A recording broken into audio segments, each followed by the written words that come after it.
Well, we got the Buick in the shop. Well, we still have it in the shop.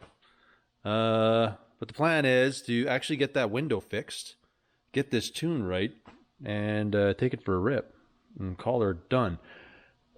More or less. We still got to work a little bit at the AC. I want to make sure my heating doesn't overheat or do anything weird. I would love to take this car back to the 50s because it does have air conditioning, and it'd be awesome if it actually worked flawlessly the whole time and wouldn't cause the car to overheat. We've pulled the turbo off. The car runs. I was having major struggling tunes with the tuning. A naturally aspirated car for some reason. Ended up, I mean, I checked everything, but hey, clearly I missed something. On the boot, we had a, well, this is just Jimmy rig for now. I had a different boot on it. It had a tear. So you'd get false readings with your air mixture. So I just kept having to add and add and add fuel. I have it good, but the tables are still a lot of fuel in there, and the O2s are thinking I need more. So, talking to a buddy, he had a similar problem, and the O2s, like this side I got a new gasket. The other one has one of those sandwich donuts or something, like those little mini somethings. So anyways, I don't know, the gasket looked good. I gooped some silicone around it, smashed it together. I'm going to go for another run, or actually dump my tables again. We're going to start fresh, like a new build here, and plan to take her for a run and see if it's better, because he was getting an air leak before the O2 and it was giving the computer some goofy readings. So anywho, and then sitting here, I'm not sure what's going on, but my battery is not liking life. It's just going dead all the time. Seems to be good for the most part, but when it sits overnight, it dies. I don't know if it's because I have my scanner plugged into it, but I cannot possibly see that little scanner killing my battery. But in any case, I'm going to pull this battery out. We're going to put another battery in the car. Going to check fluids. I think we're going to go tune on it a little bit more. And I'm probably going to pull this window out. Yes, I got to get this window and the other one out. I'm going to bring it to the glass shop right away. And yeah, bring you folks along. Yes, that's about all I can do. Anyway, let's get started. I've charged the battery. I think it's good. I switched out the relays, so I'm questioning if one of the relays is hanging in there. On top of that, I did get my little Speedo. So I'll probably throw this on the package tray. This is like a really small GPS Speedo that's just going to fill the hole in my dash, because with the 4L80, there's no mechanical Speedo out. So I have not come up with a way to make that work with the original dash as of yet. So my fix is going to be to pull this gauge that's doing nothing right now out. And we'll throw in a GPS unit. This one's actually it's kind of neat. I guess maybe it's for a motorcycle or something. I haven't powered it up, but judging by the funky instructions, this thing has like blinkers, high beam. It's got all kinds of stuff in it, which I guess you could have your check engine light in here, things like that. Kind of neat. Come on. The one-handed life. But yeah, say those blinkers, you got your low fuel, things like that, which you could all hook up. Out of all this mess of wires, I'm only going to use 2 wires. Oh, it's even labeled on there. Anyways, I'm going to slug this thing into there, and I guess I'm going to just see. I might, for the kicks, try, because, you know, I always see you guys always see me mounting this thing on top everywhere. I kind of read, or they were kind of saying in the manual, that if you kind of glued it facing up on behind like a steel surface, it's supposed to work. So I'm just for giggles going to try to just goop it up under here into my headliner, like well, if I had one, up into the roof section there, and then we'll see if it actually works. If not, no big deal. There is more than enough cable that we can get back here, and I'll just stick it somewhere here, kind of in but out of the way. Man, that thing is dirty. Actually, this whole car is dirty. All right. going to start with that, and then we're going to quickly tear this door panel apart so I can run to town, drop this glass off. And this I probably have, so I'll just make a new one of these. You can tell I was already there because I haven't even oh, not happy about that. I can't even use it because of my stupid mirror. It just looks ugly, so we will cut one of those ourselves. And I don't think I have glass this big, so I'm going to get this door panel apart and we'll get that one out.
Oh, got the glass out. You can see somewhere it must have nicked something, or I don't know. When you lean the post, you always run into a problem where the glass has no real support anymore. At least I find it, because it doesn't seem to work right whenever I try to change the channel. You could leave some more glass, I guess, but it's still going to flop in the door, and it probably hits something sharp in one of these edges, or who knows. And that's what broke it. Anyways, we got this off. Unfortunately, one of my buttons broke, which really sucks, because I did sew this edge on. So I guess we're going to be one button shy through there. And I lost the pin in the gutter there. So we'll have to go get some more pins. I don't think I have any more of these clips. I think I'm out, and I don't see none anywhere. So I'm going to redo the wing window myself. This glass, I might actually have a piece in the shed and I can just cut it myself. I'm going to have a quick look and find out. If not, I'm going to bring it in, get them to cut it for me. And then we can kind of slam her back together. Be pretty easy that way. We charged up the air conditioning, so I kind of want to drive around and see how that goes. If it works or doesn't work over the long run. I do have an option. I think on the highway it should be fine. But it's in town, I kind of question it. And I think when I was doing the truck there, I had bought a spare fan because I was ordering some stuff from Summit. And I bought a big 16-inch fan. So I'm going to see if that doesn't work. I might take my fan off. I will mount that one in there, and we'll go from there. But I still got to see if my GPS works, or my speedo, through the roof. Yeah, I guess we'll give that a shot. First I'm going to go to the barn, check to see if I have a piece of glass this big. If I do, mint. I will save myself a bunch of work, and well, I wouldn't say work. Save a bit of money anyways. Not that the glass is expensive. I bet you this is like at our glass shop in town for them to cut it. If I had to guess, it'd be 80 bucks. Seems to go up and down. Probably be less, but I don't know for sure. Anyways, I'm going to go check in the barn. Well, there's the win. I had some in the garage, or in the barn.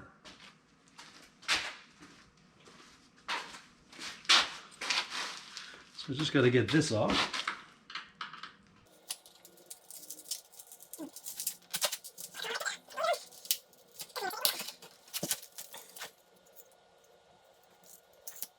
Don't know what I glued that on with. It's not there anymore. All right, look at this. Mint. I have no idea what this piece of glass came from, but it doesn't matter.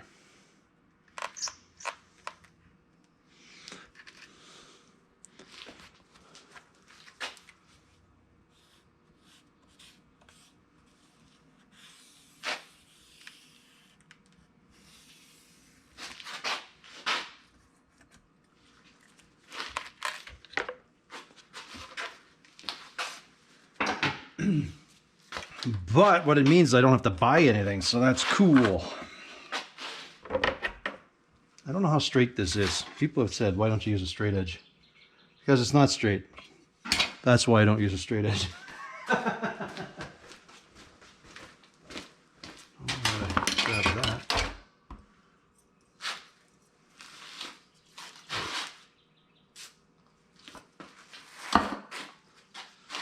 All right.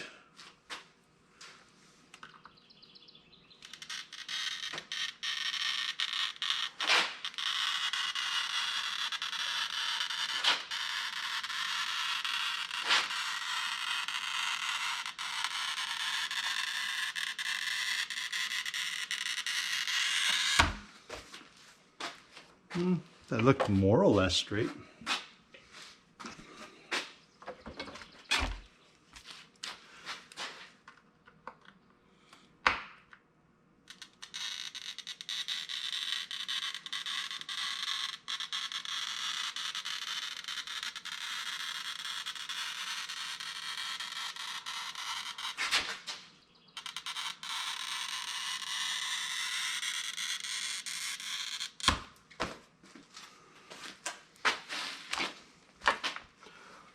It's a big break. See how it goes. Actually, I usually like just starting them by hand. Like that. And I wish I could show you what was happening. Let's get some glasses on. A couple of them shards. All right.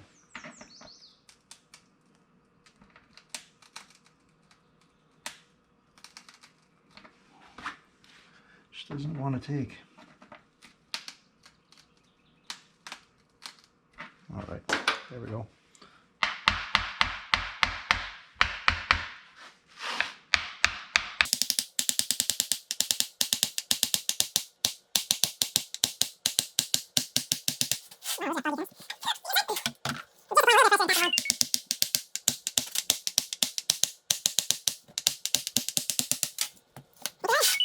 Yeah, it's got some weeble wobble to it.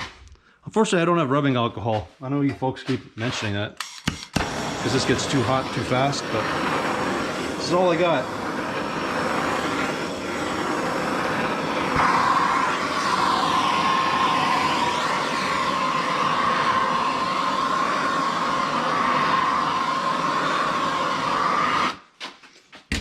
But once the initial thing is broke, you can see it's just gonna become very pliable. Look at that. Oh, wow. Then you get your knife in there, really thin razor blade, and you cut the glue.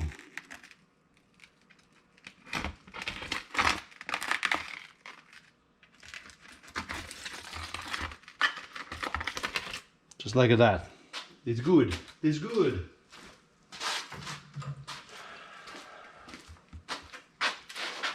You know, other than I'm gonna have a funny wiper mark in my side window.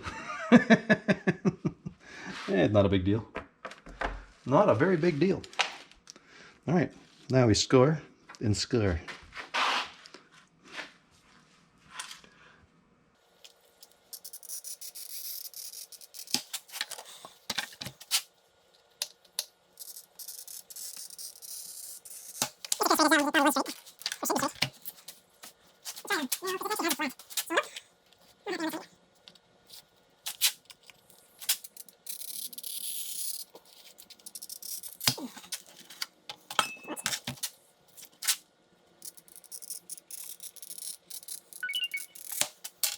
I have no idea if you can see this.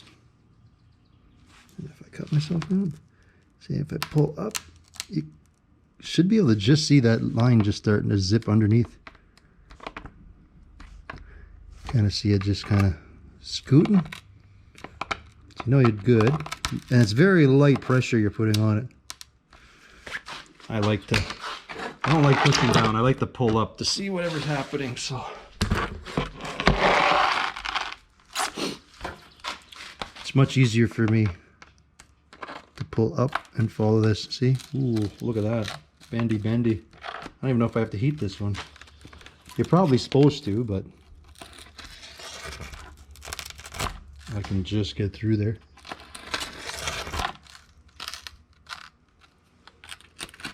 This sure kicks the crap out of a razor blade for some reason. I wonder why.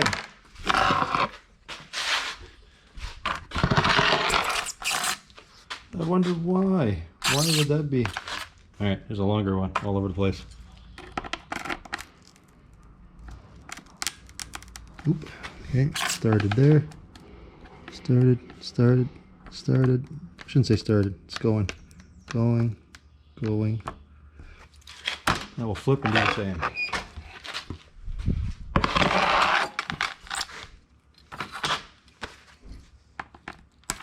Oh, that one just went. Look at that. Just crunchy.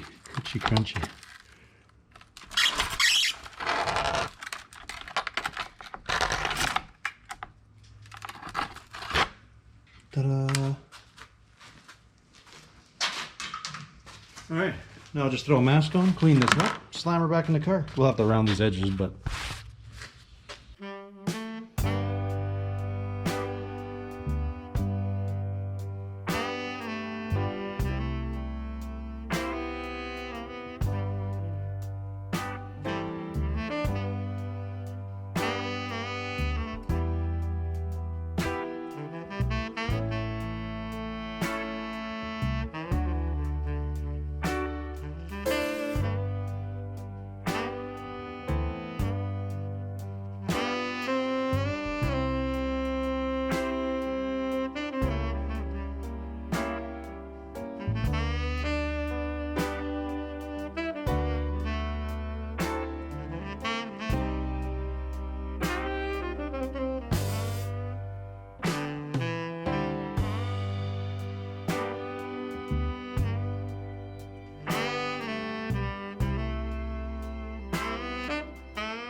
Well, that worked out good. We got that in.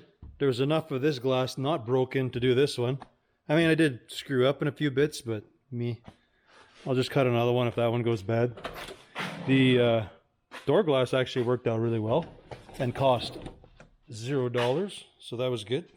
What are we doing now?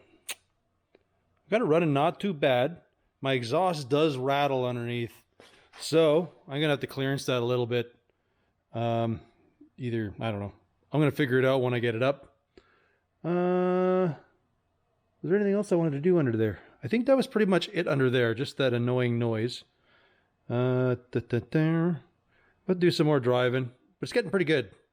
We're getting close. It's 100% drivable now anyways. Not doing too bad. Our trims are getting pretty close. We just keep going for cruising up and down the road, and different pedals, just getting a feel for it. And we're getting close. We're just rewriting another tune and or rewriting a fuel change, and we just keep doing this for a couple hours or days at a time. And the GPS is a success, and I just have it pinned up here for now, so I don't know, that's kind of a win. I'm pretty happy with that.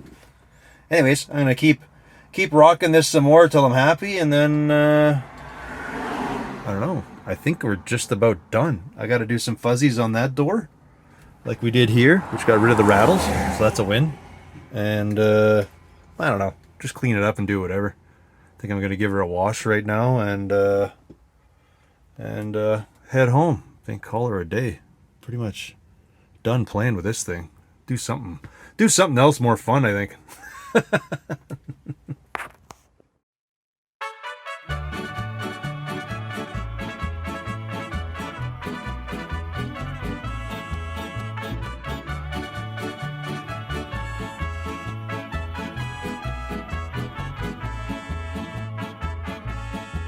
Yo voy a cantar esta canción para mi gente, con una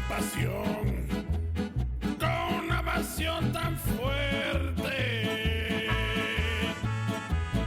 Ay, ay, ay, ay, ahora sigo cantando y sigo gozando, yo sigo cantando y sigo gozando.